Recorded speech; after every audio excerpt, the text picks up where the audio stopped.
ஒரு ட்ரெயின் வந்து ரொம்ப வேகமா சென்று கொண்டு இருந்ததாம். அப்ப அந்த ட்ரெயின்ல நெறைய ஜனங்கள் வந்து பயணம் பண்ணி கொண்டிருந்தாங்க. அப்ப அந்த ஜனங்கள் எல்லாரும் ரொம்ப பயந்தாங்களாம். ஐயோ! நம்ம குறிப்பிட்ட இடத்துக்கு நம்ம நெனச்ச இடத்துக்கு பத்திரமா போய் சேருவோமா?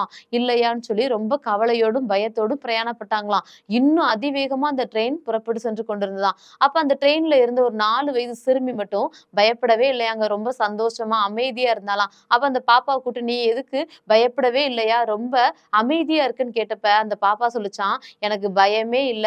ஏன்னா அந்த வண்டிய ஓட்டிக் கொண்டு இருக்கிறதே என்னோட அப்பா தான். அவரு பத்திரமா கொண்டு போய் என்ன செஞ்சுருவாங்க, சேர்த்துருவாங்க.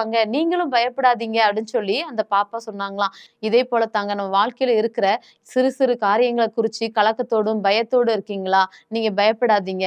எல்லாவற்றையும் ஆண்டவர் என்ன செய்வாங்க? மாற்றிருவாங்க.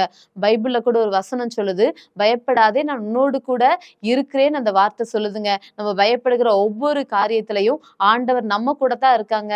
அவர் எல்லாவற்றையும் மாற்ற வல்லவராய் இருக்கிறாருங்க.